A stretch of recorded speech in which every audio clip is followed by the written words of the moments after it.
యువ నటుడు కిరణ్ అబ్బవరం ప్రధాన పాత్రలో తెరకెక్కిన తాజా ప్రేమ కథా చిత్రం చెన్నై లవ్ స్టోరీ. శ్రీ గౌరీ ప్రియ కథానాయికగా నటించిన ఈ చిత్రానికి రవి నంబూరి దర్శకత్వం వహించారు.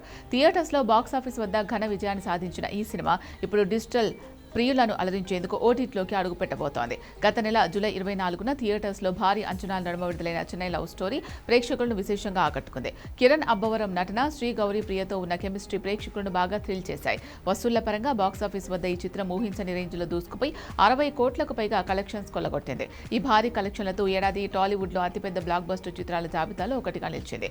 థియేటర్స్లో సాధించిన సక్సెస్ తర్వాత మూవీ లవర్స్ అందరూ ఈ చిత్రం ఓటీటీ విడుదలకు సంబంధించి ఆసక్తిగా ఎదురుచూస్తున్నారు. దీని గురించి తాజాగా ఈ మూవీ ఓటీటీ విడుదలపై అధికారిక ప్రకటన వెలువడింది. చెన్నై లవ్ స్టోరీ చిత్ర డిజిటల్ హక్కులను ప్రముఖ ఓటీటీ సంస్థ సోనీ లివ్ భారీ ధరకు దక్కించుకుంది.